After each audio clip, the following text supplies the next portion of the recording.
আসেন যে কোরআন থেকে আপনারা আলোচনা শুনবেন, এই কোরআনের মধ্যে কোনো সন্দেহ নাই। সবাই বলা লাগবে জবান আল্লাহ দিছে, আর কোরআনের পক্ষে কথা বলতে আপনাকে বাধা কে দেয়? এই কোরআনের মধ্যে কোনো সন্দেহ, এই কোরআনের মধ্যে কোনো ধোঁকা, এই কোরআনের মধ্যে কোনো গোজামিল। মাশাআল্লাহ। এখন আপনাদেরকে আমার প্রশ্ন হলো যে সংবিধান দিয়ে শতকরা 90% মুসলমানের বাংলাদেশ চলতেছে, বর্তমান যে সংবিধান দিয়ে চলতেছে, এই সংবিধানের মধ্যে ভুল, ধোঁকা, গোজামিল। তাহলে আপনি মানুষের তৈরি সংবিধান অনুযায়ী চলবেন আর আল্লাহর কোরআনের ওয়াজ শুনবেন। এই জন্য আল্লাহ কোরআন দুনিয়াতে পাঠায় নাই। কোরআন পাঠানোর পিছনে আল্লাহর কারণ হলো অনুনাজ্জিলু মিনাল কোরআনি মা হুয়া শিফাউ ওয়া রাহমাতুল লিল মুমিনিন। আচ্ছা, আপনার 2-4 জন আল্লাহু আকবার কোন, বাদ বাকি কোন না কেন?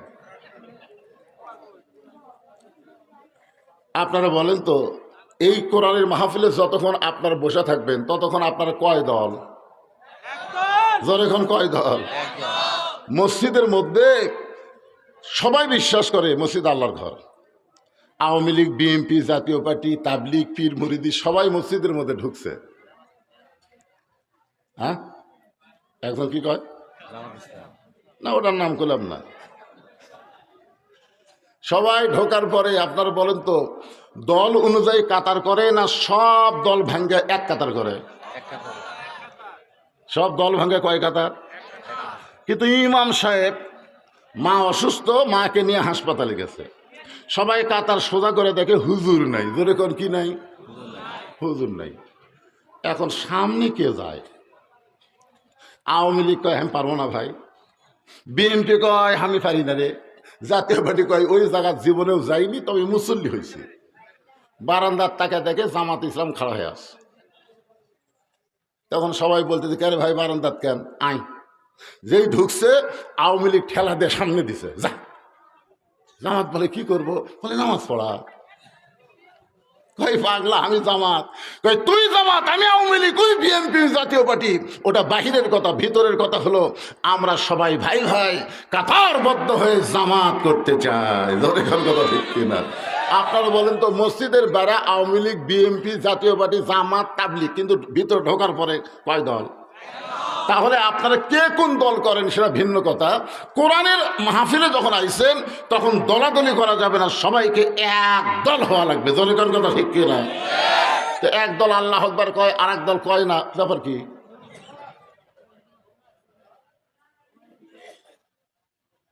একটা আয়াত কই, সে আয়াতের মধ্যে কি আছে একটু পরে বুঝবেন।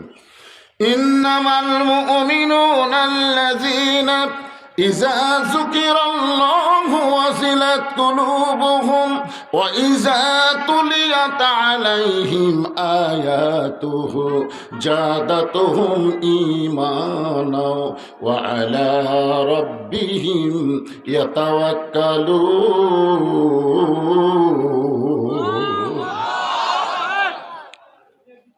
আয়াতের অর্থ না করতে মোটামুটি আল্লাহু আকবার ভালোই করছেন, আলহামদুলিল্লাহ। 3টা তসবিহ রাসূল বলেছেন, 3টা তসবিহ যার জবান দিয়ে অনায়াসে বের হয়, বক্তার ঝাঁকিতে না, এমনি এমনি বের হয়। আল্লাহ নবী বলেছেন সে যত বড়ই পাপী হোক না কেন, মরার সময় ঈমানের সাথে তার মৃত্যু হয়। তার মধ্যে একটা আপনারা বলে দিলেন, একটা আপনার বলেই দিলেন, আমাকে বলাই লাগলো না, আপন ইচ্ছায় বলেছেন সুবহানাল্লাহ। 2 নম্বর তসবিহ হলো আলহামদুলিল্লাহ, আর 3 নম্বর হচ্ছে আল্লাহু আকবার। তবে রাসূল বলেছেন কোন ব্যক্তি সারা জীবন যদি সুবহানাল্লাহ আলহামদুলিল্লাহ সুবহানাল্লাহ আলহামদুলিল্লাহ কয়, আল্লাহ খুশি হবে কিন্তু শয়তান বেজার হবে না। আমার কথাকে বুঝলেন? আপনি যদি সুবহানাল্লাহ আলহামদুলিল্লাহ সুবহানাল্লাহ আলহামদুলিল্লাহ কন, আল্লাহ খুশি হবে কিন্তু শয়তান বেজার হবে না। কিন্তু যখন আল্লাহু আকবার বলবেন তখন আল্লাহ খুশি হবি, শয়তান বেজার হবি। যত জোরে আল্লাহু আকবার বলবেন শয়তান তত জোরে দৌড় মারবি। আল্লাহ রাসূল বলেছেন দৌড় যখন এত জোরে হবে পিছন দিকটা বাতাস বের হবে, বাতাস। কিন্তু এই আল্লাহ আকবার কিন্তু বাংলাদেশের সব দলের মধ্যে নাই। আছে অনেক বড় বড় দল দাবি করে, বহু ধরনের স্লোগান তারা দেয়, কিন্তু ভুলেও আল্লাহ আকবার দেয় না। তার মানে বোঝা গেল তাদের ভিতরে এখনো শয়তানি আছে। শয়তান দূর না হলে শয়তান পাথর মারা এখনো কাম হবে। আমার এলাকার এক হাজী সাহেব হজ করার আগে ছেলেরা 18 বিঘা জমি দিয়ে মেয়েকে 1 বিঘা দিছে। ওই বেটা হজ করবার যায় পাথর মারতেছে, শয়তান সমানে পাথর মারতেছে। আপনারা বলেন তো, শয়তান বলতেছে আল্লাহ উনি যে আমাকে পাথর মারতেছে, কিন্তু উনি তো নিজেই শয়তান। তো ভিতরে শয়তানি যার আছে তার জবান দিয়ে আল্লাহু আকবার বের হবে না। এখন কার কার জবান দিয়ে আল্লাহু আকবার বের হচ্ছে না আপনারা সিদ্ধান্ত নেন। কি সবাই আল্লাহু আকবার কবেন? দেখি এবার গলা খাকারে লিল্লাহে তাকবীর। আপনাকে এলাকার লোক বুঝুক যে বক্তা একলা নাই, বক্তার সামনে কিন্তু মানুষ আছে, ঠিক কিনা বলেন? হ্যাঁ, এখন আসেন, যে কোরআন থেকে আপনারা আলোচনা শুনবেন এই কোরআন সম্পর্কে আল্লাহ বললেন জালিকাল কিতাবু লা রাইবা ফি হুদাল লিন্নাস। কি হবে? আচ্ছা, আমি এত বড় একটা ভুল করলাম, একটা লোক আপনারা কিছুই করলেন না, মুত্তাকিন হব এত পরে কোন কেন? ইমাম সাহেব যদি 4 রাকাত নামাজের 3 রাকাতে বসে, আপনারা কোন তো আপনার কি বসে থাকেন না আল্লাহু আকবার কোন? তো ইমাম সাহেব ভুল করলে আপনার আল্লাহু আকবার কোন, আর বক্তা যদি ভুল তেলাওয়াত করে আপনার কথা কন না কেন? আজকে আপনাদের জবান বন্ধ হওয়ার কারণে তাহিরি মাহিরি যা ইচ্ছা তাই বলতেছে, জোরে কোন কথা কন না কেন? কথা কি? সারা জীবন জানি বাবা হলো 3টা, জোরে কোন কয়টা? একটা হলো আদি বাবা, একটা হলো জাতির বাবা, একটা হলো জন্ম দেওয়া বাবা, আর ওর জায়গায় গেলে বাবার কোনো হিসাব নাই। আল্লাহর ধন নবীরে দিয়া, আল্লাহ আছে গায়েব হইয়া, নবীর ধন খাজা নিয়া শুয়ে আছে আজমিরে, কেউ ফিরে না খালি হাতে খাজা বাবার দরবারেতে। সুবহানাল্লাহ, মাশাআল্লাহ। এখানে আল্লাহ বলতেছেন হুদাল্লিল মুত্তাকিন। আল্লাহ ইচ্ছা করলে এখানে হুদাল্লিল নাস বলতে পারতেন, কিন্তু আল্লাহ হুদাল্লিল নাস না বলে হুদাল্লিল মুত্তাকিন বলার পিছনে কারণ কি? আচ্ছা, এই যে চিল্লাচিল্লি করতেছে এরা কি মাদ্রাসার বাচ্চা?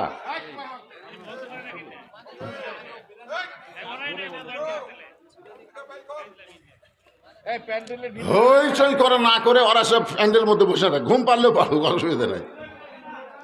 শোনেন ভাইজান, একটু খেয়াল করে শোনেন, বহুদিন পর আপনাকে এলাকাতে আইছি, অনেকে আমাকে ইউটিউবে দেখছেন, মোবাইলে ওয়াজ শুনছেন, সরাসরি দেখেননি। হ্যাঁ, এই জন্য একটু একটু দেখেন আর কথাগুলো খেয়াল করে শোনেন। কি বলতেছি? হুদাল্লিল মুত্তাকিন। আল্লাহ বলেছেন জালিকাল কিতাবু লা রাইবা ফি হুদাল্লিল মুত্তাকিন। এখানে হুদাল্লিল নাস না বলে মুত্তাকিন বলার পিছনে কারণ হলো এ কোরআন থেকে পাইকারি হারে সবাই হেদাত পাবে না। কোরআন থেকে হেদাত পেতে গেলে মুত্তাকি বান্দা বান্দি হওয়া লাগবে। জোরে কোন ঠিক কিনা? আপনারা কি জানেন নবী যখন কোরআন তেলাওয়াত করতেন তখন রাতের বেলা চুপি চুপি সারা রাত ধরে দাঁড়িয়ে দাঁড়িয়ে কোরআন তেলাওয়াত শুনতো। তার নাম কি? মাশাআল্লাহ, তাহলে এটা জানেন। আল্লাহ নবী যখন কোরআন তেলাওয়াত করতো ও তখন সামনে না পিছনে আলোতে না অন্ধকারে দাঁড়িয়ে দাঁড়িয়ে সারা রাত কোরআন তেলাওয়াত শুনছে। শোনা সকালবেলা মিটিংয়ের মধ্যে গিয়ে বলেছে এত সুন্দর কোরআনের বাণী, রাতটা কোন দিক দিয়ে গেল আমি বুঝবারই পারিনি। সুবহানাল্লাহ না খান।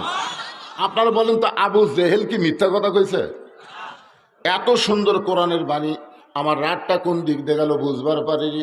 আবু সুফিয়ান বলেন এটা যে কোরআন শুনতে রাত চলে যায় বোঝা যায় না, সেই কোরআন ধরলে অসুবিধা কি? শুনলেই যদি এত মজা হয় তাহলে এটা ধরলে অসুবিধা কি? আপনার বলেন তো কোরআন শোনার মধ্যে যদি মজা থাকে ধরার মধ্যে মজা নাই?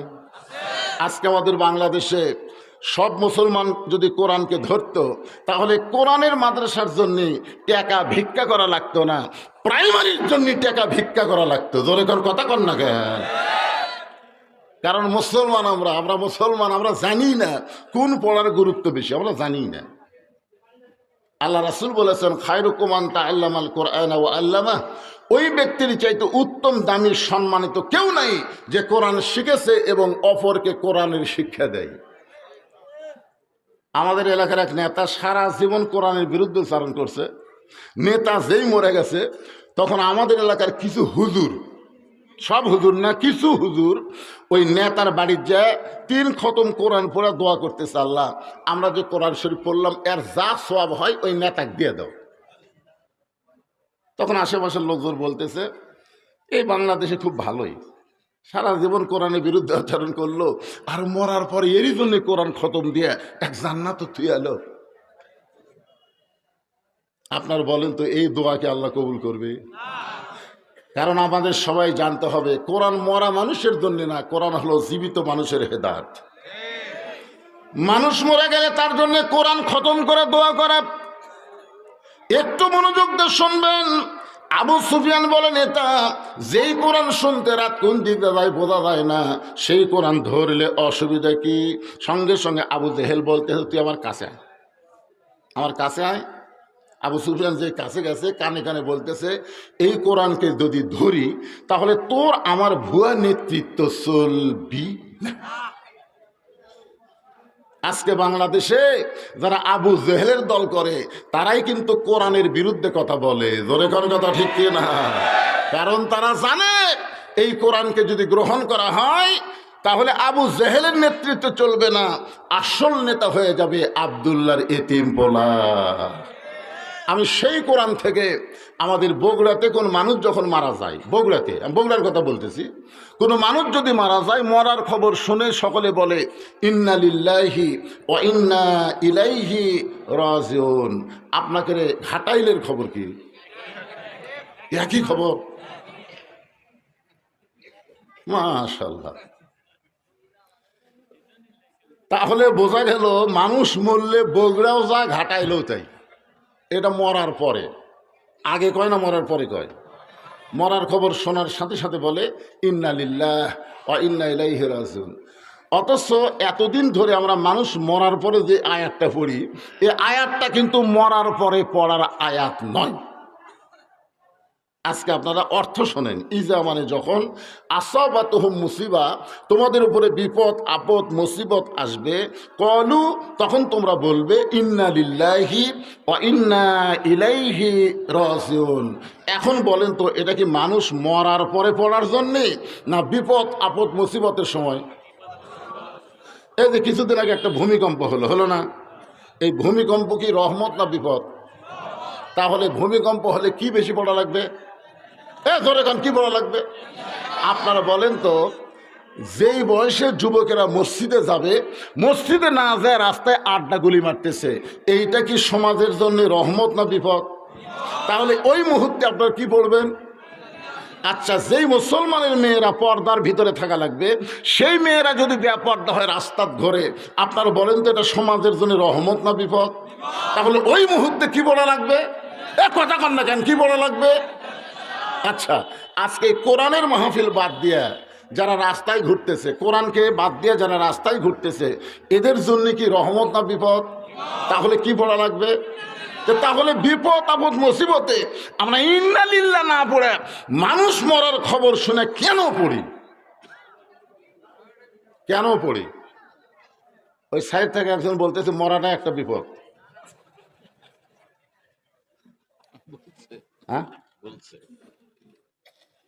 স্যার, আপনি তো সেই স্যার। মাশাআল্লাহ।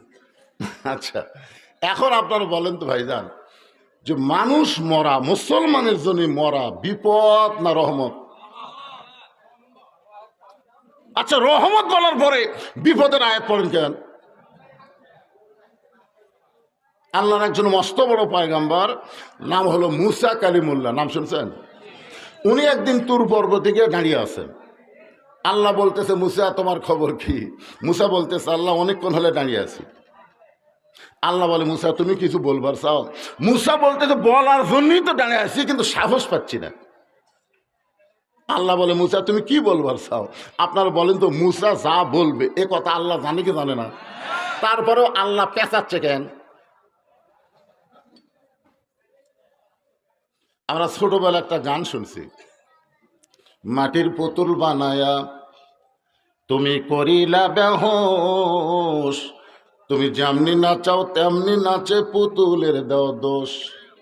তুমি সর্ব হইয়া দংশন করো, ওজা হইয়া ঝাড়ো, তুমি চোরকে বলো চুরি করো, আবার পুলিশ হইয়া ধরো। আমাদের এক আবুল সরকার বাড়াচ্ছে, জোরে কর কি সরকার, শালা শয়তান বলছে আল্লাহর নাকি আগা মাথা নেই। কখন আল্লাহ কি কয়? হ্যাঁ, আজকে একটু মনোযোগ দিয়ে শোনেন ভাই যান। হ্যাঁ, নাচলে বলছে, নাচ মানে নাচা, তুলা যাবে নাচ, মালিকের নাচ, খালি নাচ পার করছে, নাচ মানে নাচা। গত পরশুদিন ওনাকে জামিন চাইছিল, কিন্তু জামিন হয়নি, জামিন হয় নাই। ওনার বিরুদ্ধে আন্দোলন করতেছে গোটা বাংলার জনগণ। যদি সরকার জামিন দেয়, অক যে পিঠে মারবি এ ব্যাপারে কোনো সন্দেহ নেই। কারণ তৌহিদ জনতা যাদের মধ্যে ঈমান আছে, এই মুসলমান আল্লাহ নবীর বিরুদ্ধে কটাক্ষ করলে তাকে দুনিয়ার উপর রাখার কোনো সুযোগ নাই। ওরকম কথা ঠিক না? হ্যাঁ, একটু মনোযোগ দিয়ে শুনবেন। আল্লাহ জানি, আল্লাহ জানার পরেও জানতে চাই, এটাই হলো আল্লাহর স্বভাব। এই যে আমরা এখানে বসে বসে ওয়াজ শুনতেছি, আপনারা শুনতেছেন, এখানে আপনাকে দেখার জন্য কিন্তু বহু ফেরেশতা আইছে, আসেনি? আচ্ছা, আল্লাহকে আমাকে দেখবার পায় না, তো তাহলে ফেরেশতা পাঠানোর কারণ কি? মাহফিল যখন শেষ হবে, এই ফেরেশতা আবার আল্লাহর কাছে ফেরত যাবে। আল্লাহ বলবেন, ফেরেশতা তোমরা কোথায় গেছিলে? ফেরেশতা বলবে, আল্লাহ আপনার হুকুমেই তো আমরা গেছিলাম ঘাটাইলের মাহফিলে। আল্লাহ বলে, ফেরেশতা এত কথা বলিস কেন? আমি জানতে চাই কোথায় গেছিলে। ফেরেশতা বলতেছে, আল্লাহ আপনি জানার পরে যখন জানতে চান, তাহলে শোনেন, কি মাহফিলের কি জায়গার নাম কি? গান জানার মাহফিলে গেছিলাম। আল্লাহ তখন বলে, ফেরেশতা দেখলি কি? কি দেখলি? ফেরেশতা বলতেছে, আল্লাহ আওয়ামী লীগ, বিএনপি, জাতীয় পার্টি, জামাত, তাবলীগ সব এক জায়গায় বসে আছে। আল্লাহ আমরা দেখলাম আওয়ামী লীগের কাছে বিএনপি বসে আছে, বিএনপি আওয়ামী লীগের মাঝখানে জামাত বসে আবার শুনতেছে, কোনো গুতাগুতি নাই, কোনো গুতাগুতি। আল্লাহ বলতেছে, ফেরেশতা তোরা সাক্ষী থাক, যেই বান্দার একত্র হয়ে আমার কোরআনের মাহফিল মনোযোগ দিয়ে শুনেছে, আমি আল্লাহ ওইটা জান্নাতের বাগান বানাইয়া তাদেরকে জান্নাতে কবুল করে নিলাম। এটা কেন? আল্লাহ বান্দাকে এত ভালোবাসে, যার কারণে আল্লাহ বলে, মুসা কি বলবার চাও? মুসা বলতেছে, আল্লাহ আমার যা আছে আপনার তা নাই। মুসা বলতেছে, আল্লাহ আমার কথা হলো আমার যা আছে আপনার তা নাই। আল্লাহ বলে, মুসা তোমার এমন কি আছে যেটা আমি আল্লাহর নাই? মুসা বলতেছে, আল্লাহ আমার মৃত্যু আছে, কিন্তু আপনার মৃত্যু নেই। আল্লাহ বলে, এটা ঠিকই তো, তাই না? মুসা বলতেছে, আল্লাহ আপনি যতই ক্ষমতার মালিক হন, আপনি মারতে পারবেন, কিন্তু আপনি মরতে পারবেন না। কারণ মরার মধ্যে যে কি মজা, এটা মুসা পাবে, কিন্তু আপনি পাবেন না। আপনার বলেন তো, মরার মধ্যে কি আছে? কষ্টের কথা কিন্তু নাই রে ভাই। কোরআনের আয়াতের মধ্যে আল্লাহ বলেছেন, কুল্লু নাফসিন যায়িকাতুল মাউত। যায়িকা শব্দের অর্থ হলো মজা, যায়িকা শব্দের হলো স্বাদ। তাহলে মরার মধ্যে কষ্ট, এই কথা আপনাকে কে শুনেছে? মুসা বলতেছে, আল্লাহ মরার মধ্যে যে কি মজা, এইটা আমি মুসা পাবো, কিন্তু আল্লাহ আপনি পাবেন না। আল্লাহ বলে, মুসা মৃত্যু তোমার কাছে কেমন মনে হয়? মুসা বলতেছে, আল্লাহ দুনিয়ার জীবনে যত নিয়ামত আপনি আমাকে দান করেছেন, তার মধ্যে উত্তম নিয়ামতের নাম হলো মৃত্যু।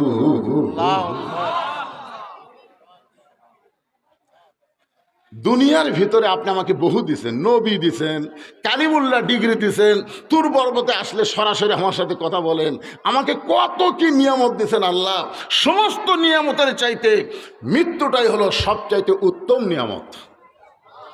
আল্লাহ বলে, মুসা মানুষ দুনিয়াতে গেলে মরবার চায় না, দুনিয়াতে মানুষ যাওয়ার পরে মরবার চায় না। জোরে কোন কি চায় না? আরে ভাই সত্যি কথা বলেন তো, জাআত সাকারাতুল মাউত হাক্কুন, আমরা কি কেউ মরবার চাই? মরবার চাই? বারবার আপনি কোন দিকে তাকান? যারা মরবার চায় তারা কিন্তু এইভাবে তাকায় না। আজকে আমাদের অধিকাংশ মানুষ কি দেখতেছেন, বলে 10 তলার ভিত দিছি ভা হুজুর, 6 তলা হসে রড বার করে থুসি, দোয়া করেন বাকি 4 তলা দান করবার পারি, দোয়া করেন হুজুর বাকি 4 তলা দান করবার পারি। এইভাবে দেখতেছে। আপনারা বলেন তো, যারা মরবার চায় তারা কি এইভাবে দেখবি না এইভাবে দেখবি? কোনভাবে দেখবে? মিশে মায়ায় বন্দি থাইকা করলাম কত খেলা, পশ্চিমে তাকায়া দেখো তোমার ডুইবা গেছে বেলা, এক পলকের নাই ভরসা মিশে সকল আশা, কখন বুঝি দারুণ ঝড়ে ভাঙবে তোমার বাসা। এ গান গাইলে গুনাহ হবে না? যারা যুবক তারা আমার সঙ্গে একটু গাও, এই একটু তালতে গান গাও তো। আমার হীরামন পাখি, আমার প্রাণ পাখি, তোরে কোথায় রাখি পাখি রে, সবই মিশে আর ফাঁকি, কোন বনেরই পাখি তুমি আইলা রে কোন বনে, আবার কোন বনেতে যাইতে হবে পড়ছে নাকি মনে। আপনারা কোথায় ছিলেন? আমরা কোথায় ছিলাম, কোথায় আসলাম, আবার কোথায় যাব? সব সময় মনে করার দরকার আছে না নাই? জোরে করে আছে না নাই? এই মনে করেনি এই 15.5 বছর হাসিনা দলের কিছু লোকেরা মনে করেনি। এরা সিআর পায়ে করছিল 41 সালের আগে আমাদের নামাইকে। আল্লাহ 24 সালের 5 আগস্টে নামাবে, ওরা জানে জোরে কোন জানে। আর 2 জন ঠেলা তুলতো আর 2 জন টেজর টানে তুলতো। আপনারা দেখেন এরকম একটা নেতা 2 জন পাথর ঠেলে আর 2 জন হাত ধরে টানে। ওই মাইক পাওয়ার পরেই বলে খেলা হবে, খেলা হবে। কি মনে করতেছেন? আজকেই আপনাদের পাশেই 3 জন মোটর সাইকেলে যাচ্ছিল, 2 জন স্পট ডেড হয়েছে আর একজন এখন হাসপাতালে আছে। এরা যেভাবে মোটর সাইকেল চালাচ্ছে ওরা জানে যে মৃত্যু হবে। এই যুবকেরা তোমরা জানো? খালি ঘোরো। আজকের কি অবস্থা দেখি। আল্লাহ রাসূল বলেছেন, কোন ব্যক্তি সারা জীবন যদি পাপ করে মৃত্যুর সময় লা ইলাহা ইল্লাল্লাহ এই কলিমা পড়তে পড়তে যদি মারা যায়, শুধু কলিমা জবানে জারি থাকার কারণে আল্লাহ তার জীবনের গুনাহ মাফ করে দেয়। যারা অ্যাক্সিডেন্ট করে মরছে এরা কলমা কষে ও বাবারে কই শালারা মরছে, কথা কর না কেন ওরা কলমা কোয়ার টাইম পাসে। হয়তো হেডফোন দিয়ে গান শুনতেছিল মোবাইলের, ধরে কোন ঠিক কিনা, না হয় কোনো একটা মিস কলের গল্প মারতেছিল। মিস কলের গল্প করে তো 3 ছেলে যুবক যখন উঠছে, ওর ভালো গল্প আছে, এমন গল্প করেছে ওই জায়গার যে ব্যাগ আছে ওটার খেয়াল করি মেরিয়ে দিছে। হয়তো খুঁজলে দেখেন ওর দাদা বেঁচে আছে, বাপ বেঁচে আছে, অত সেরাই মরছে। আজকে ইয়ং জেনারেশন মনে করতেছে আমার দাদা বেঁচে আছে, বাপ বেঁচে আছে, আমি তো সিরিয়ালে 3 নম্বর আছি রে। ওই ধান্দা বাদ দাও। এই কোরআনের মাহফিল থেকে বাড়ি যাওয়ার কোনো গ্যারান্টি আমাদের কারো। তাহলে খুব খেয়াল করবেন, কোন বনেরই পাখি তুমি আইলা রে কোন বনে, আবার কোন বনেতে যাইতে হবে পড়ছে নাকি মনে। ইন্না লিল্লাহি, সবাই পড়েন ইন্না লিল্লাহি ওয়া ইন্না ইলাইহি রাজিউন। আল্লাহ বলে, মুসা মানুষ দুনিয়াতে যায় মরবার চায় না, সেই মৃত্যু তোমার কাছে নিয়ামত মনে হয়, ভালো লাগার কারণ কি? মুসা বলতেছে, আল্লাহ কারণ হলো 3টা। ধরে বলেন কয়টা? আল্লাহ কিন্তু জানি, তারপরে বলতেছে মুসা মৃত্যুকে পছন্দ করার 3টা কারণ কি? মুসা বলতেছে, আল্লাহ মৃত্যুকে পছন্দ করার 1 নম্বর কারণ হলো না মরলে জান্নাতে যাওয়া যাবে না। আপনি যে জান্নাত বানায় রাখছেন, সেই জান্নাতে যদি যাবার চাই, মরা ছাড়া যাওয়ার কোনো রাস্তা আছে ভাই? তাহলে সবাই আমি যেই বলবো জান্নাতে যদি যাবার চাই, আপনার বলবেন মরতে চাই। জান্নাতে যদি যাবার চাই আরো জোরে জোরসে বলুন, জোর হলো না।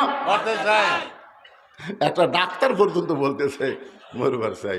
আমরা রোগ হলে কার কাছে যাই? ধরে কার কাছে যায় না? কথাটা হলো মরার পরে যাব কোথায়? আপনারা একটা রাস্তা দেখান, না মরে জান্নাতে যাওয়া যায়, তার একটা রাস্তা দেখান তো দেখি।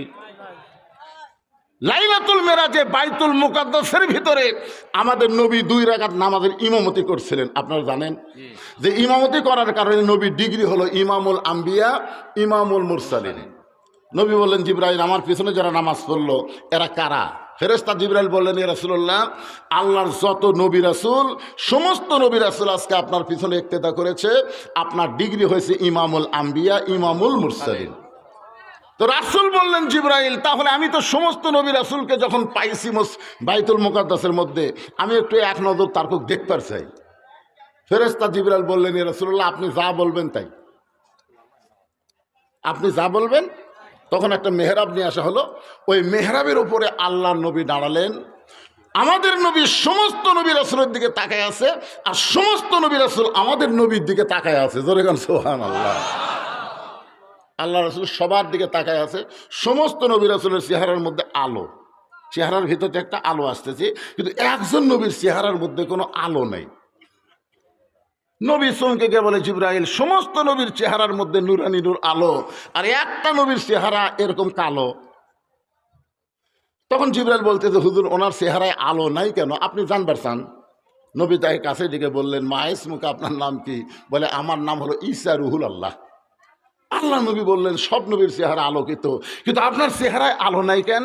ঈসা বললেন, সমস্ত নবী জান্নাত থেকে আপনার পিছনে, জান্নাত থেকে এসে আপনার পিছনে নামাজ পড়েছে, আর আমি জান্নাত থেকে আসতে পারি নাই। আল্লাহ রাসূল বললেন, আপনি জান্নাতে কেন আসেন নাই? ঈসা নবী বললেন, আমার তো মৃত্যুই হয় নাই। তার মানে এখান থেকে বোঝা গেল, না মরলে জান্নাতে যাওয়া যাবে না। জান্নাতে যদি যাবার চাই, অন্তর থেকে বলেন, মরা ছাড়া যাওয়ার কোনো রাস্তা আছে ভাই? এদের আমরা সকলে বলবো, জান্নাতে যদি যাবার চাই, আপনার বলবেন মরতে চাই। জান্নাতে যদি যাবার চাই, আরো জোরে। ফেরেশতারা চমকে চমকে উঠতেছে। আল্লাহ কয়, আল্লাহ, জীবনে কত মাহফিলে গেলাম, এরকম মরতে চাই মরতে চাই মিছিল তো শুনলাম না। আল্লাহ বলে, ফেরেশতা, তোরা বুঝবি না, আমার বান্দার সঙ্গে আমার এমন কানেকশন হয়েছে, যারা মরতে চাই মিছিল করলো, আমি আল্লাহ তাদের সবাইকে জান্নাতি কবুল করে নিলাম। আল্লাহ বলে, মুসা, মৃত্যুকে পছন্দ করার 2 নম্বর কারণ কি? কয় কারণ? মুসাকে আল্লাহ বলতেছে, মুসা, মৃত্যুকে পছন্দ করার 2 নম্বর কারণ কি? এই টুপিওয়ালারা আগে দুটো গেল, আমার চোরের মতন যাচ্ছে, এ কি করবি রে, তোরা কি করবি, তোরা জায়গাটা করবি কি রে?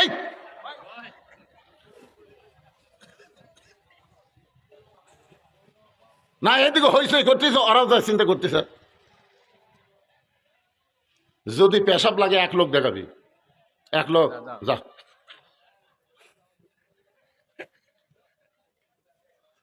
আমি চেয়ার নিয়ে বসে আছি, এই গত বছর মাঘ মাসে খুব শীত, বুঝলেন তো, মাদ্রাসার আঙ্গিনায় আমি চেয়ার নিয়ে বসে আছি। ইতিমধ্যে এরকম পড়তে পড়তে এক ছেলে বার হয়ে আসলো। তাই বললাম, কে রে, কি খবর? তা আমি এই 3 দেখে বললাম, কে রে বাজান, 3 কি? হুজুর, 1 হলো পেশাব, 2 হলো পায়খানা, আর 3 হলো অজু থাকে না, ফিস, মানে অজু গেছে। তা আমি কাছে টাকা বললাম, শোন, তুই কি করিস? আমি কোরআনের নজরানা পড়ি হুজুর। আমি বললাম, পাগলা, অজু ছাড়াও কোরআন পড়া যায়, যা।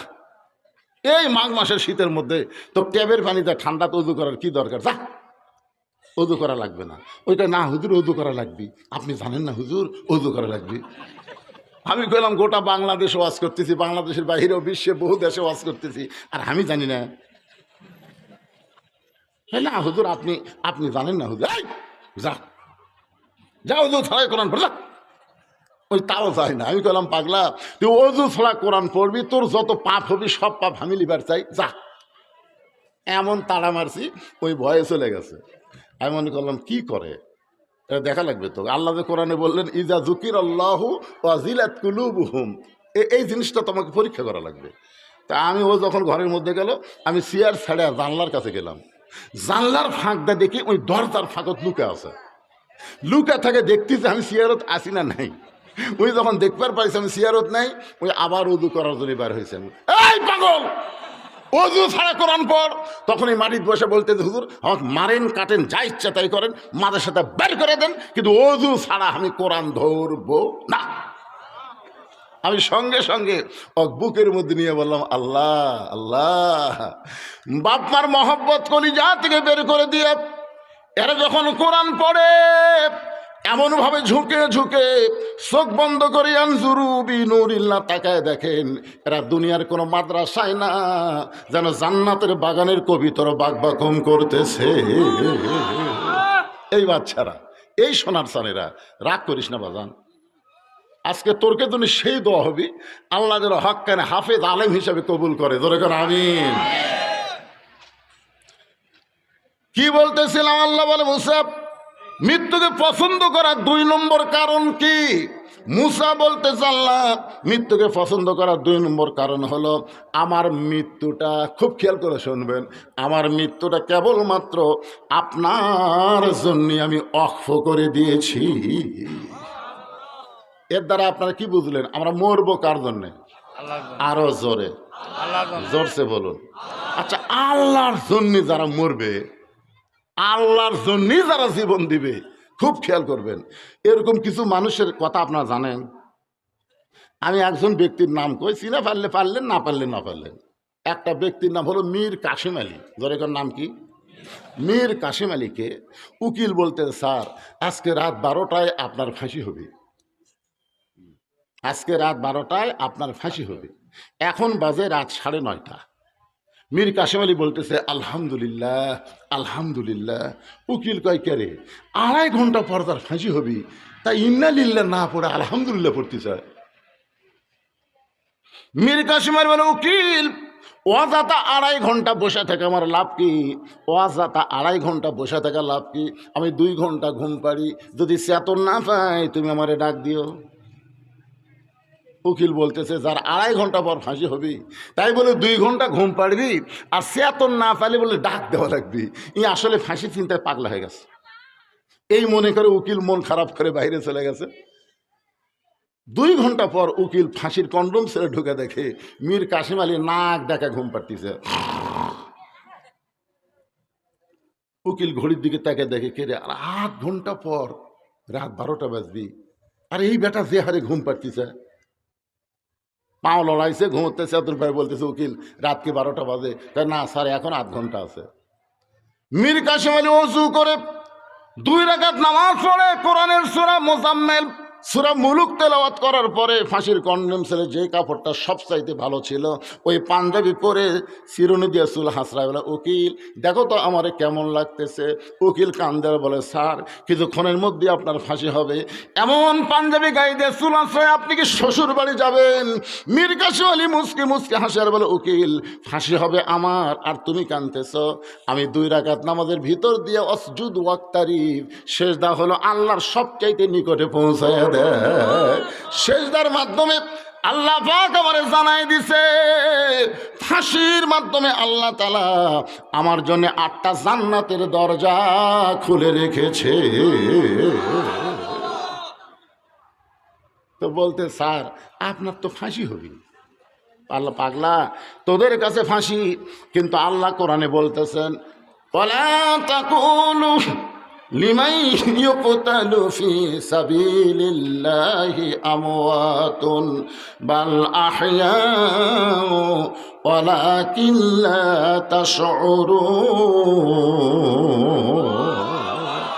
যে আয়াতে কারিমা তেলাওয়াত করলাম এর বাংলা অর্থ জানেন? মুসা মৃত্যুকে পছন্দ করার 2 নম্বর কারণ কি? আমার মৃত্যুটা কার জন্যে? আল্লাহর জন্য। আপনার সবাই জোরে, মরা তো লাগবেই। আপনার কি মনে করতেছেন বাঁচা থাকবেন? আরে মাইকেল জ্যাকসন, মাইকেল একটা জ্যাকসন একটা গায়ক আছিল না, ওই 10টা বিশেষজ্ঞ ডাক্তার রাখছিলেন, প্রত্যেকটা বিষয়ের উপরে বিশেষজ্ঞ ডাক্তার রাখছিলেন। ওর নিয়ম ছিল 150 বছর বাঁচবি। কয়শো বছর? 150 বছর বাঁচবি। সে জাতা ডাক্তার, ডাক্তার সাহেব জানে পৃথিবীর মধ্যে সবচেয়ে বড় বড় ডাক্তার, যার প্রতি মাসের বেতন কোটি কোটি টাকা। এই 10টা ডাক্তার চিকিৎসা করে, সবসময় দেখে এটা পরীক্ষা করতে করতে 49 বছর বয়সেই মরিছে রে। তার মানে বোঝা গেল আপনি যতই বাঁচার ধান্দা করেন, বাঁচা কিন্তু যাবি না, মরা কিন্তু লাগবেই। জোরে কোন কথা ঠিক কিনা? তো মরা যদি লাগে, আমার মৃত্যুটা যদি আল্লাহর জন্য হয়, এ কথা বলতে কি মুখত বাধা আসতেছে? এই যুবকের, এই যে আসার মোবাইল টিপার শুরু কি, এ পাশে থাকে তো ভালো হয়েছিল। আমি জোরহাত করে বলতেছি, এই বুড়া বয়সে আছি আর হয়তো আপনাকে এলাকার জীবনে আসা যাবি না ভাইজান। আর হয়তো আসার ভাগ্যও নাই। কিন্তু তোমরা একটু মনোযোগ দিয়ে শোনো তো, যে কথাটা বলি একটু মন দিয়ে শোনো বাজান। মরা তো লাগবেই। আমরা কখনোই কল্পনা করিনি আজকে যে মোটর সাইকেল না 2 জন মরে গেল, একজন হাসপাতালে আছে, আমরা কল্পনা করছি? করিনি তো। আমার মায়েরা আছে নাকি? মায়েরা বসে ওয়াজ শুনতেছে? আমার মায়েদের জন্য 4 মিনিট ওয়াজ করি। ওরা আবার কবি যে একটা হুজুর ছিল বগুড়া থেকে, আমাকে একটা ওয়াজ করেনি। কারণ এই মায়েরা যদি ভালো হয় তাহলে আমরা ভবিষ্যৎ জেনারেশন ভালো পাবো। ঠিক আছে জান, ভবিষ্যৎ জেনারেশন ভালো পাবো না? এই যে আমরা, এই যে আমার প্রিন্সিপাল সাহেব, ডাক্তার সাহেব, ওই সাহেব কোন সাহেব? ওরা সেক্রেটারি সাহেব। এই যে আমরা 4 সাহেব কিন্তু সিজার করা না, আমরা কিন্তু সিজার না, আমরা কিন্তু নর্মালে বাচ্চা। কথা কন না কেন? আর এখনকার অধিকাংশ বাচ্চারাই হলো সিজার করা। এমনকি অটো ভ্যান চালায়, ওর বউকে সিজার করায়। আমার যে মায়েরা পর্দার অন্তর আছে, এরা আজকের ওয়াজ শোনার পর আর সিজার করাবি না, জানেন? কারণ বাচ্চা নর্মালে হবেই। আগেকার লোকেরা এই সিজার বুঝতো তো, বাচ্চা হয়নি। কিন্তু এখন যে কি একটা ভাব সিজার। আমি তদন্ত করে দেখছি, আমি নিজে তদন্ত করে দেখছি, বড় ডাক্তারের বইয়ের কোনোদিন সিজার লাগে না। কারণ যারা বিশেষজ্ঞ ডাক্তার তারা জানে সিজার করলে বাচ্চার ক্ষতি, মায়ের ক্ষতি। এজন্যই তারা নর্মালি বাচ্চা নেওয়ার চেষ্টা করে। এটা আমি দেখছি, আমার এলাকার যত এমবিবিএস বড় বড় ডাক্তার আছে, এদেরকে বইয়ের বাচ্চা নর্মালে হয়।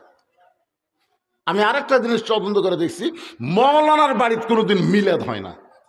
আমি খুব খেয়াল করে দেখছি, আমার এলাকার যত মৌলবি আছে এরা পরের বাড়িতে মিলাদ পড়ে, কিন্তু নিজের বাড়িতে হয় না। আমি আর একটা তদন্ত করে দেখছি, পীরের বউ কোনোদিন মুরিদ হয় না। কারণ পীরের বউ জানে আমার পীর সাহেব মাঝে মধ্যে মুরিদের বইয়ের দিকে চোখ মারে, এই লুচ্চার কাছে কে মুরিদ হবি রে। তাহলে আমি কয়টা কথা বললাম? 1 নম্বর হলো বিশেষজ্ঞ ডাক্তারের বইয়ের সিজার লাগে না, 2 নম্বর হলো মৌলবীর বাড়িতে মিলাদ হয় না, 3 নম্বর হলো পীরের বউ মুরিদ হয় না। এখন মায়েদের জন্য 3টা মিনিট ওয়াজ করার জন্য একটা গান গাইতেছি। কি বলবো ওসবের কথা, মা বিনে সেই ব্যথা কেউ তো বুঝিবে না।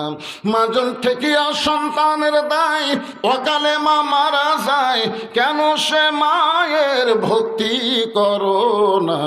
এমন দরদি হবে কেউ হবে না আমার মা, মা গো। এরা আমার মায়েরা আছে? মা একটু মনোযোগ দিয়ে শোনেন। গভীর রাত্রে আল্লাহ নবীর ঘুম ভেঙে গেছে। নবী ঘুম থেকে চেতন পাওয়ার কারণ হলো খাদিজাতুল কুবরা। মনোযোগ দিয়ে শোনেন, খাদিজাতুল কুবরা নবীর এই ডান হাতখানা বুকের মধ্যে নিয়ে ফোঁপায় ফোঁপায় কাঁদতেছে। আল্লাহ নবী চেতন পায়, বলে খাদিজা কি জন্য কাঁদেন? আমি নবী ঘুমাই, দুনিয়ার সবাই ঘুমায়, আর আপনি কাঁদেন কেন? খাদিজা বলতেছে হুজুর আমার 64 বছর বয়স চলতেছে। 64 বছর? কয় বছর? যে কোনো সময় আমার মৃত্যু হবে, যে কোনো সময়। আল্লাহ রাসূল বলেন খাদিজা আমার 49 বছর চলতেছে, আপনার 64, আমার 49, আপনি বলেন তো কে আগে মরবি? খাদিজা বলতেছে হুজুর আমি তো জানি না। রাসূল বলতেছেন আমিও জানি না, আমিও জানি না কে কখন মরবে, এটা আল্লাহ জানে। ধরে কোন কে জানে? খাদিজা বলে রাসূলুল্লাহ বয়স যখন মানুষের বেশি হয়, ওই মানুষের মৃত্যুর কথা একটু বেশি স্মরণ হয়। আপনার চাইতে 15 বছর আমি বড়, এই জন্য আমার মৃত্যুর কথা বারবার স্মরণ হয়। রাসূল বলে খাদিজা আপনি কি বলবার চান? খাদিজা বলে নবী গো আমার জন্য কি কোনো খুশির খবর নাই? যে কোনো সময় মৃত্যু হবে, আমার জন্য কি খুশির খবর নাই? আল্লাহ রাসূল বলেন খাদিজা আপনার জন্য খুশির খবর হলো এই পৃথিবীতে আমার সাহাবীদের মধ্যে 10 জনকে আল্লাহ জান্নাতের সার্টিফিকেট দিছে। আমার সমস্ত সাহাবীরাই জান্নাতি। রাসূল বলেছেন রাদিয়াল্লাহু আনহুম ওয়ারাদুআন, যাদের পিছনে রাদিয়াল্লাহ শব্দ আছে আল্লাহ তাদেরকে বিনা হিসাবে জান্নাত দিয়ে দিবে। সুবহানাল্লাহ। কিন্তু 10 জনকে আল্লাহ জান্নাতের সার্টিফিকেট দিয়েছেন। 1 নম্বর হলেন আবু বকর, 2 নম্বর উমর, 3 নম্বর ওসমান, 4 নম্বর আলী, 6 নম্বর জুবায়ের, 7 নম্বর তালহা, 8 নম্বর সাদ ইবনে আবি ওয়াক্কাস, আর 9 নম্বর হলো ওবাদা ইবনুল জাররাহ, আবু সাইদ। এই 10 জনই হলেন আশারে মুবাশশারা। ওখানে কি হয়েছে ভাই? একসাথে কয়জন উঠলো কেন? শেষ করে দেব না। ওখানে একসাথে ওঠার কি দরকার?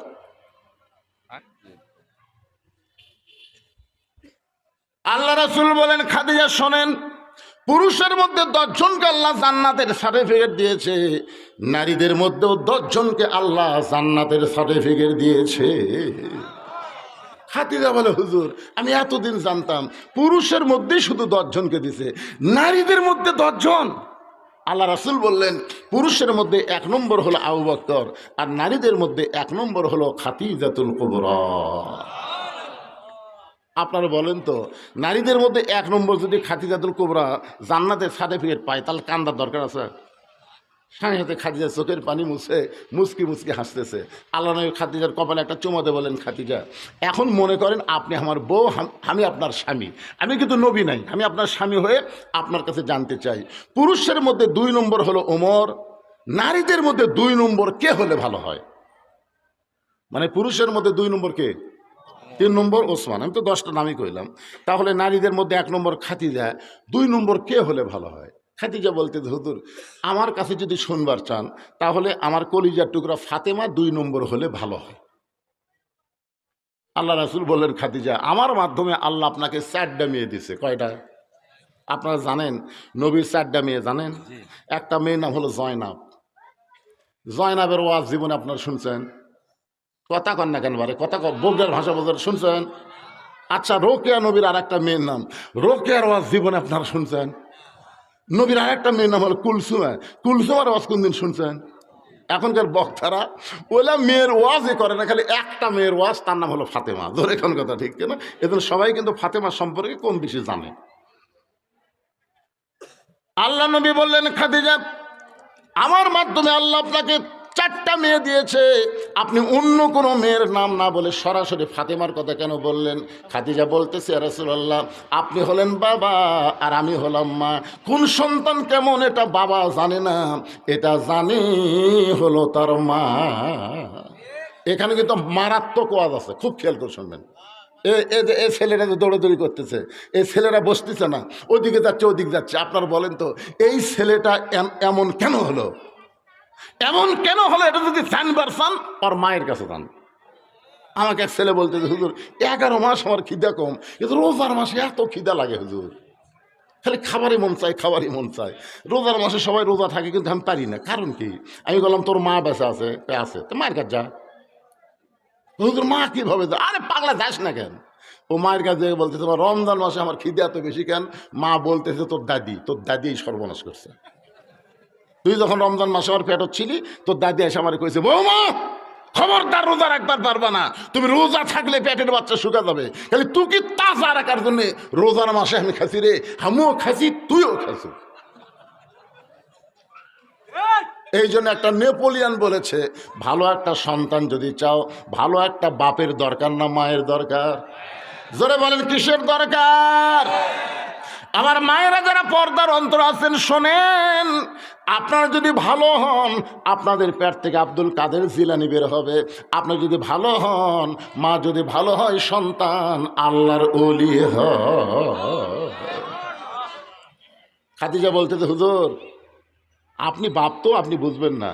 আমার পেটের মধ্যে ফাতেমা যখন ছিল, ওই আল্লাহর শপথ করে বলতেছি, আমার পেটের মধ্যে সন্তান আছে, আমি খাদিজা কোনোদিন বুঝতে পারি নাই। এই ফাতেমা যখন প্রসব হলো, আমি তখন কোনো ব্যথা অনুভব করি নাই। আমি তাকায় দেখি ফাতেমা তার 2টা হাত দিয়া নিজের ইজ্জত ঢেকে দুনিয়াতে এসেছে। আমি মা হইয়াও কোনোদিন ফাতেমার ইজ্জত নিজের চোখে দেখতে পারি নাই।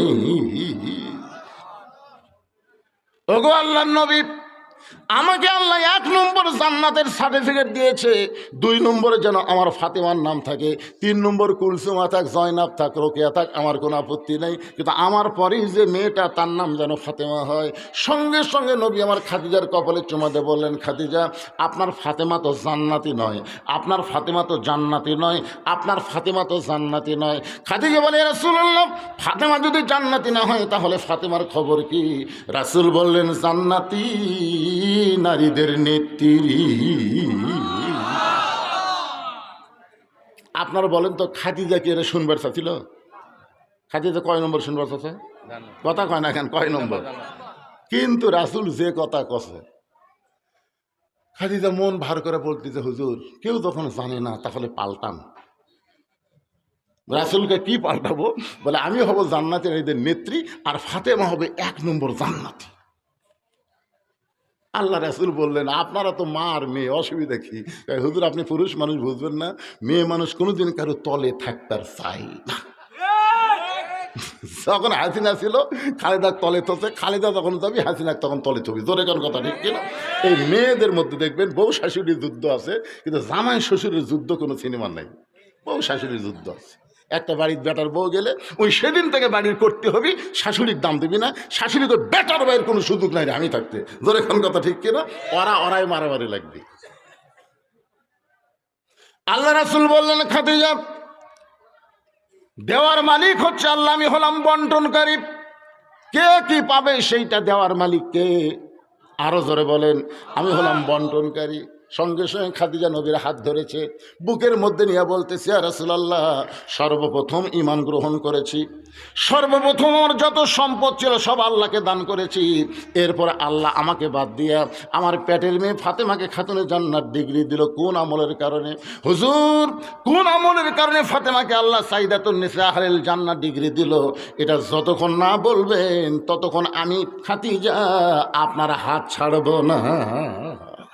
এভাবে নবীর হাত ধরে বুকের মধ্যে নিয়ে বলতেছে, কোন আমলের কারণে আমাকে বাদ দিয়ে আমার পেটের মেয়ে ফাতেমাকে আল্লাহ খাতুনে জান্নাত, জান্নাতের এদের নেত্রী বানালো? এটা যতক্ষণ না বলবেন আমি খাদিজা আপনার হাত ছাড়বো না।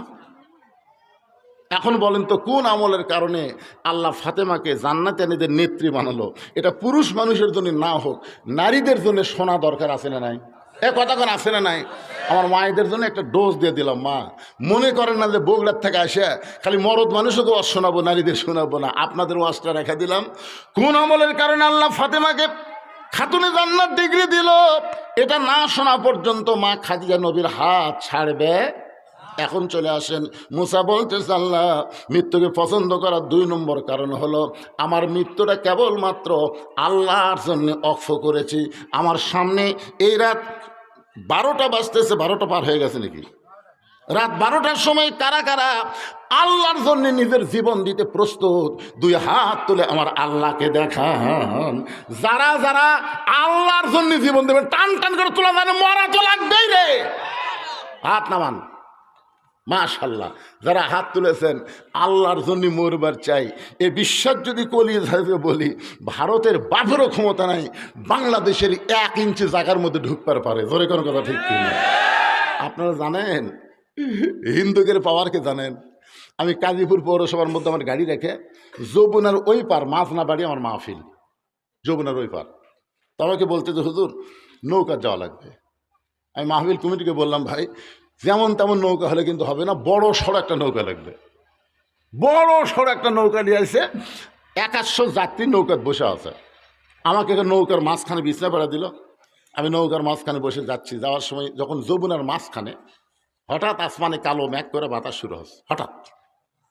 আচ্ছা, নৌকা যখন নদীর মাঝখানে, এমন সময় যখন বাতাস শুরু হচ্ছে, মুসলমানেরা কেউ কিছু বলতেছে না, খালি মেঘের দিকে তাকা আছে।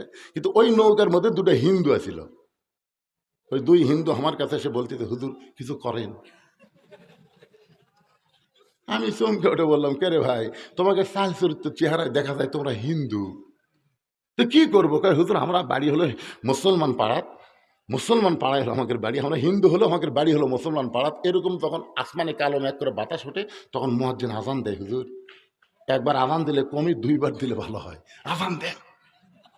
আমি তখন এক হিন্দুর হাত ধরে বললাম, তোর কি ভগবানের খবর কি? আপনি দেখি কর, আমাদের ভগবানের খবর হলো আমরাই পূজা করি, আবার আমরাই লাগতেই। হুজুর আমাকে ধর্মই না, দেন আজান। আমি তখন বললাম, রে ঠেলা তোলেও তোরাও আল্লাহ কর। জোরে কর কথা ঠিক কিনা? ঠেলা তোল, মরা লাগবেই ভাইজান। যতই চেষ্টা করেন বাঁচতে পারবেন না। আল্লাহর জন্য যারা মরার জন্য হাত তুলেছেন তাদেরকে যদি আল্লাহ কবুল করে, আপনি কি মরবেন? আপনি কি মরবেন? আবু সাইদ, রংপুরে আবু সাইদ মরছে। আমার গ্রামে এক ছেলে, আমার সম্পর্কে ভাই হয়, বলতেছে, হুজুর আপনি তো বড় মাওলানা, আমার একটা ছেলে হয়েছে, একটা ভালো নাম রাখেন তো। তাই আমি বললাম, তোমার ছেলের নাম রাখো আবু সাইদ। আবু সাইদ রাখো। ওই এত খুশি হয়ে গেছে। রংপুরের আবু সাইদ কিন্তু প্রথম জীবন দিছে, জোরে কোন কথা ঠিক কিনা? ওই জীবন দেওয়া দেখে ইয়ামিন মুগ্ধ এরা যখন জীবন দেওয়া শুরু করলো, কি একটা অবস্থা হলো। যে ছেলেটার নামে আবু সাইদ রাখছে, ঘরের থেকে 500 টাকা দিল। আমি খুবই খুশি হলাম। যাক, এখন গ্রামের মধ্যে সবাই বলে ওই তো আবু সাইদের বাপ যাচ্ছে, সবাই বলে আবু সাইদের বাপ আবু সাইদ। আমার এক খালা গ্রাম সম্পর্কে, এখন থাকে শহরে, আমাকে বলতেছে বহু তদবির করে, তোর খালা তো বোনের একটা মেয়ে আছে, বাবা তুই হুজুর মানুষ, একটা ভালো নাম থো। তাই বললাম খালা হাসিনা থন। যেই করছে হাসিনা, খালা মোবাইলে খালি গদগদ করতেছে, গদগদ। এই তুই আলেম না জালেম? এই তোকে বললাম একটা ভালো নাম থো, আর তুই খুনি হাসিনার নাম বলিস। আমি চিন্তা করে দেখলাম হাসিনা বেঁচে থাকতেই তার নাম সহ্য হচ্ছে না, আর আবু সাইদ মারা গেছে তারপরও তার নাম অন্তরে রেখেছে। জোরে কোন কথা ঠিক না? এই জন্য আল্লাহর জন্য যারা জীবন দিবে, আল্লাহ বলেছেন বাল আহইয়াউ ওয়ালাকিন লা তাশউরুন, তোমরা তাদেরকে মৃত্যু বলো না, আমি আল্লাহ বলতেছি তারা অমর। একটা দৃষ্টান্ত দিচ্ছি আপনাদের কাছে। আপনার বলেন তো, হোসাইন মারা গেছে না ইয়াজিদ মারা গেছে? ইয়াজিদ মারা গেছে। এই দেখেন ডাক্তার সাহেব আগেই বলছে গোল্ডেন এ প্লাস। আপনাদের এলাকার মধ্যে, আপনাদের এলাকার মধ্যে খুঁজে দেখেন তো ইয়াজিদ নামে একটা মানুষ পাবেন, কিন্তু হোসাইন। তার মানে আল্লাহর জন্য যারা জীবন দেয় তারা মৃত্যুবরণ করে না। মুসা বলতেছে আল্লাহ আমার মৃত্যুকে পছন্দ করার 2 নম্বর কারণ হলো আমার মৃত্যুটা কেবলমাত্র আপনার জন্যেই আমি ওয়াকফ করেছি। আল্লাহ বলে মুসা রে তুই বড় চালাক, জোরে কান্না সুবহানাল্লাহ। মুসা মৃত্যুকে পছন্দ করার 3 নম্বর কারণ কি? মুসা এখন মৃত্যুকে পছন্দ করার 3 নম্বর কারণ বলবে, আপনারা কি শুনবেন? আমার চুক্তি কিন্তু, আমার ওয়াজের চুক্তি হচ্ছে রাত 12টা পর্যন্ত, 10ই ডিসেম্বর। আমি সেই চুক্তির উপর দাওয়াত দিছি। এখানে এশান নামাজের আগে আছি, আমি কিন্তু এশান নামাজের আগে আছি। আমাকে ইচ্ছা করলে এনারা 10টায় তুলে দিবার পারতেন, একটানা 2 ঘন্টা ওয়াজ করে 12টায় মোনাজাত করতাম, কিন্তু আমাকে তুলে দিতে দেরি হয়েছে। আমার চুক্তি শেষ, যেই তারিখে দাওয়াত দিয়েছে ওই তারিখ আমার শেষ। এখন ওভার ডিউটি চলতেছে। ওভার ডিউটি কথা কি ডিউটি? এই ওভার ডিউটি করার সময় ওটা বসা করলেই মোনাজাত। এখন কারা কারা উঠবেন চিন্তা করেন। মৃত্যুকে পছন্দ করার 2 কারণ হয়েই গেছে রে, আর একটা কারণ বাকি আছে। জোরে কোন কথা ঠিক না? এক কারণ বলতে গিয়ে সারা রাত লাগবে নাকি? আর খাদিজা আল্লাহ নবীর হাত ধরে আছে যতক্ষণ কোন আমলের কারণে ফাতেমাকে আল্লাহ খাতুনে জান্নাত ডিগ্রি দিল না বলা পর্যন্ত হাত ছাড়বো না। মেয়ে মানুষের জেদ কম না বেশি? যেরকম বেগম খালেদের জেদ করছে, আমি দেশ ছাড়বো না। বেটার বউ আছে জোবাইদুর রহমান, কথা কবার না পারলেও মাথা লড়াই যাবো না। এই জন্য দেশ নেত্রী বেগম খালেদা জিয়া, ধরে কোন কথা ঠিক কিনা ভাইজান? কত মানুষ হাজার হাজার মাহফিলে প্রতি রাত্রে বেগম খালেদার সুস্থতার দোয়া হচ্ছে, ধরে কোন কথা ঠিক কিনা? একজনের জন্য মানুষ কান্দা কান্দা দোয়া করে। আমি যখন 11 সালে হজ করবার গেছিলাম, প্রথম আরাফার ময়দানে নিমের গাছের বাতাস যখন আমার গায়ে লাগলো, বিশ্বাস করেনি এ বাতাস দুনিয়ার না, এই বাতাস যেন আল্লাহ জান্নাত থেকে দান করতেছে। গাছের গোড়ায় লেখা আছে জিয়া টিরি, জিয়া গাছ। চিন্তা করছেন? শহীদ প্রেসিডেন্ট জিয়া রহমান ধর্ম নিরপেক্ষতায় লাঠি দিয়ে ওখানে বিসমিল্লাহ শুরু করছে। দুনিয়া থেকে বিদায় নিল, বিফকেস খুঁজে পাওয়া গেল কোরআন আর জায়নামাজ, এছাড়া কিছুই পাওয়া যায়নি। সমস্ত ব্যাংক ব্যালেন্স কিছুই পাওয়া যায়নি। এইগুলো মানুষ মরেনি, এরা অমর হয়ে থাকবে। কথা কন না কেন? কথা কন না কেন? বাংলাদেশে আজ পর্যন্ত শহীদ প্রেসিডেন্ট জিয়া রহমান ছাড়া কেউ নাম ধরে না। শহীদ, একটু মনোযোগ দেন। মৃত্যুকে পছন্দ করার 3 নম্বর কারণ বলার আগে আমি একটা গান গাবো। কতজনকে কত কি দিলাম, যাবার কালে একজন আরো দেখা না পাইলাম। ও আমার সাদের মালা যায় রে ছিঁড়ে, রইব না আর বেশি দিন তোদের মাঝারে। বুঝতে পারছেন? হাসিনা যখন পলাচ্ছিল ওই ভিডিও কিন্তু আমার কাছে আছে। মাঝে মধ্যে ভিডিও বের করে দেখি আর চোখ দিয়ে পানি ছাড়ি যে ক্ষমতা মানুষের না, ক্ষমতা কার? যখন যাচ্ছিল শেখ রেহানা কিন্তু মাটির দিকে তাকে হাঁটতেছে, দেখছেন আপনারা? আর হাসিনা খালি। আপনার বলেন তো শেখ হাসিনা এভাবে উপর দিকে চোখ ঘুরাটার কারণ কি? ওই সময় তার মনের মধ্যে একটা গান হচ্ছিল, কতজনকে কত কি দিলাম, যাবার কালে এক চামচারও দেখা না পাইলাম। কত চামচা হাসিনা হজরত পর্যন্ত বানাচ্ছে, তোর এখন কথা ঠিক কি? এখনো অনেক চামচা বাড়াচ্ছে, তারা বলতেছে জাতীয় ইমাম, জাতীয় ইমাম। রে পাগলা, আমার এলাকার এক লোক আমাকে বলতেছে, হুজুর ইমামের দাড়ি যদি এক মুষ্টির নিচে হয় তার পাশে নামাজ হবে? তা আমি বললাম, ভাই রে, ইমামের দাড়ি এক মুষ্টির নিচে তুই কেমনি বুঝলি? তাকে আমি দূর থেকে মুঠ দিয়ে লাপিছি আর দাড়ি হিসাব করছি। আমি বললাম, তোমার দাড়ির খবর কি? আমার নাই। তাহলে হুজুরের থাকা লাগবে না। যেই বাংলাদেশের মানুষেরা ইমামের দাড়ির পর্যন্ত খোঁজ করে, সেই বাংলাদেশের দাড়ির চাষা মানুষকে জাতীয় ইমাম বললে কেউ মানা নিবে না। জাতীয় নেতা বলো, জোরে কোন কথা ঠিক কিনা? জাতীয় নেতা মানবে, কিন্তু ইমাম মানবে না। এত তেলাই করা ঠিক না, এত তেলাই করা ঠিক না। তেলের দাম বেশি হয়ে যাবে, একটু মনোযোগ দিয়ে শুনবেন। গানটা আর একবার আপনাদের জন্য বলতেছি, যুবকেরা কত গান জীবনে শুনলে, এই গানটার দিকে খেয়াল করো। ডাক দিয়েছেন, কে কইছে? হিন্দু কিশোর খালি খ্রিস্টান না হয়ে, বুঝছেন, খালি মুসলমান হলে এই গানের কারণে আল্লাহ মাফ করে দিত। আমি যখন মানিকগঞ্জের মধ্যে যাই তখন মমতাদের গোটা কয়েক গান গাই। মমতাদের দুই একটা গান হক এতই ভালো লাগছে ভাই। এই নামাজের উপরে মমতাজ একটা গান গাইছে, হাদিসে আছে বিস্তারিত, হুজুরি কলব ব্যতীত করছেন কালো নামাজ তোর হবে না। তবে কেন গাও জোয়ারি, মানুষকে দেখাও নামাজ পড়ি, ও তোমার সিদ্ধ বিদেশ ফসল ফলে না। আজও কেন না আল্লাহর নামাজ কায়েম করলা না? আল্লাহ কয় নামাজের জোরে ফায়ের শাকাত যাবে দূরে, পাক কোরআনে রয়ে আছে ঘোষণা। এখন আকাম কুকাম নামাজ রোজা একসাথে বান্দিয়া বোঝা, জাহান্নামে দিয়া সরওয়ানা। আজও কেন আল্লাহর নামাজ ধরতে পারলা না? এই গানগুলো কি আপনারা বোঝেন? সব গান খারাপ না, অনেক গান হলো আল্লাহর কোরআন। এই কোরআন থেকে যাচাই বাছাই করে আব্দুল আলিম কিন্তু, এন্দ্র কিশোর কিন্তু গানটা গাইছে। কি গান? কতজনকে কত কি দিলাম, যাবার কালে একজন আরো দেখা না পাইলাম। যাওয়ার সময় কাক পাবেন? আপনি তো বলেন আমার অনেক আছে বারে, যেদিকে তাকায় সেই দিকে আমার। ও বাবা, ও যে দেখতেছেন না হুজুর, ও যে ওটা আমার হুজুর। ওই সাইডে যা দেখতেছেন ওটাও আমার হুজুর। দোয়া করবেন হুজুর এই সাইডটাও আমার। ওই দিকে যা দেখতেছেন আমার বাপসা স্যার, এলাকার মধ্যে পাওয়া দেওয়ার জায়গা কারু নেই। তো সবই যদি তোমার হয় আল্লাহর, তখন নিচের দিকে টাকা বলতেছে আল্লাহটা দেখবার গেলে 2 মিনিট হাঁটা লাগবে হুজুর, আল্লাহটা দেখবার গেলে 2 মিনিট হাঁটা লাগবে। চলো দেখে আসি। এখন মসজিদের সামনে যা বলতেছে হুজুর এখানেও আল্লাহর কিছু ছিল না, আমার চাচা আল্লাহ 10 শতক দান করছে, আর আমরা টাকা পয়সা দিয়ে আল্লাহ ঘর বেড়ে দিছি।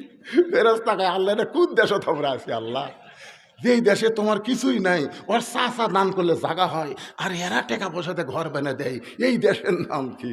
আল্লাহ বলে ওই দেশের নাম বাংলাদেশ রে। ওই দেশে আমি আল্লাহর চাইতে গরিব কেউ নাই রে। যেই দেশে একদম বাকডম ঘোড়াডম সাথে ঢাকঢোলক ঝাঁঝর বাজে, এই মিথ্যা শিক্ষার জন্যে সংসদে বাজেট হয় রে। জালিকাল কিতাবুল আরাইবাবি হুদাল্লিল মুত্তাকিন, এই সত্য কোরআন শিক্ষার জন্যে ছায়া চিন্তা চলার লাগে। আমার কোরআনও গরিব, আমি আল্লাহও গরিব রে। সেই দেশের নাম কি? আফসোস করতেছেন। আল্লাহ নবী বলেন খাদিজা, কোন আমলের কারণে আল্লাহ ফাতেমাকে খাতুনে জান্নাত ডিগ্রি দিল? আমি আপনাকে 2টা প্রশ্ন করব, আপনি একটু উত্তর দেন। 1 নম্বর প্রশ্ন হলো আপনি কত বছর বয়সে ঈমান গ্রহণ করেছেন? খাদিজা বলতেছে 55 বছর বয়সে। রাসূল বলে খাদিজা ঈমান গ্রহণ করার আগে আপনি কি ছিলেন?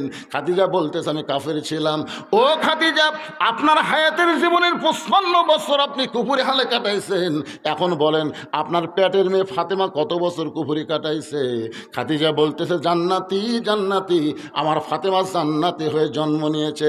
রাসূল বলে খাদিজা আপনি 55 বছর কুপুরহালে কাটাইলেন আর আপনার মেয়ে ফাতেমা জান্নাতি হয়ে জন্ম নিল, 1 নম্বরই আপনি ঠকে গেলে। 2 নম্বর প্রশ্ন হলো খাদিজা আপনার নাকের সাইজ কেমন, আপনার দাঁতের সাইজ কেমন, আপনার গায়ের রং কেমন? এটা কি দুনিয়ার কোনো পুরুষ মানুষ বলতে পারবে? খাদিজা বলতেছে নবী গো 40 বছর বয়সে যখন আপনার সঙ্গে বিয়ে হলো ওই সময় মক্কার সবচাইতে ধনবতী রমণী ছিলাম। এই ধনবতী রমণী হওয়ার পেছনে কারণ হলো আমার অনেকগুলো ব্যবসা ছিল। এই ব্যবসাগুলো যখন আমি চালাতাম হাজার হাজার পুরুষের সঙ্গে আমার লেনদেন হয়েছে। আমার নাকের সাইজ কেমন, আমার মুখের সাইজ কেমন, আমার দাঁতের সাইজ কেমন এটা দুনিয়ার বহু পুরুষ বলতে পারে। রাসূল বলে খাদিজা রে এখন বলেন আপনার পেটের মেয়ে ফাতেমার নাকের সাইজ কেমন, মুখের সাইজ কেমন, গায়ের রং কেমন এটা দুনিয়ার কত পুরুষ বলতে পারে? খাদিজা বলতেছে পর্দানিশী আমার ফাতেমা পর্দার মধ্যেই জন্ম নিয়েছে। রাসূল বলে খাদিজা শুধু ফাতেমা পর্দার মধ্যে জন্ম নেয় নাই, ফাতেমা পর্দার মধ্যেই বড় হবে। আবার আমার কলিজার টুকরা ফাতেমা পর্দার ভিতর দুনিয়া থেকে বিদায় নেবে।